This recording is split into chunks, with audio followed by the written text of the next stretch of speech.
คนนั้นมีแฟนอยู่แล้วแต่ยังมาอ่อยปล่อยคาลมใส่เฮาทุกแนวเกือบใจของเฮาแตกแถวเกือบไปแล้วเกือบนอกใจเมียเกือบไปแล้วเฮาเกือบทำให้เจ้าเสียน้ำตาอายผิดไปแล้วล่ะนะเรื่องผ่านมาที่เคยขอเคียแฟนเขามาเย้ายิ้มใส่เฮาตอนนั่งกินเบียร์เพื่อนเฮาเขาก็คอยเสียโทษเด้อเมียขอโทษจากใจอายกับนอกใจตอนไปห้านเบียร์วันนั้นเลี้ยงส่งคนหูจักกันสาวคนนั้นยิ้มมาทักทายส่งสายตาหวานแบบบอกเกรงใจคนข้างกายมีแฟนแล้วยังมักง่ายให้ท่าทรายหลายคนแท้เจ้า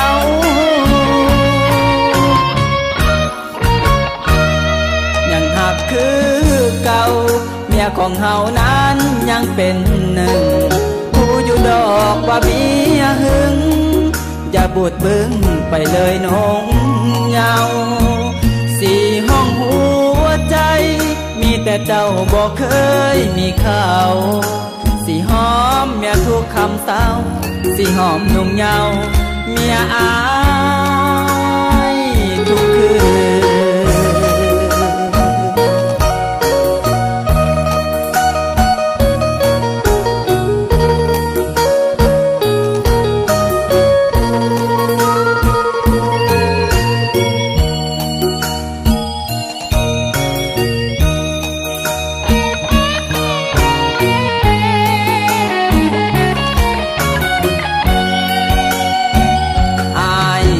นอกใจ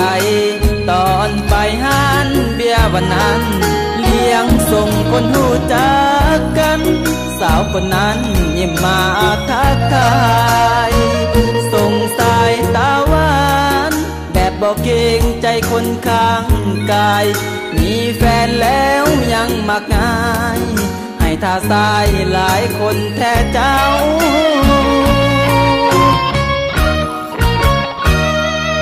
หักคือเก่าเมียของเฮานั้นยังเป็นหนึ่งผู้อยู่ดอกว่าเมียหึงอย่าบูดบึ้งไปเลยน้องเงาสี่ห้องหัวใจมีแต่เจ้าบอกเคยมีเขาสีหอมเมียทุกคำเศร้า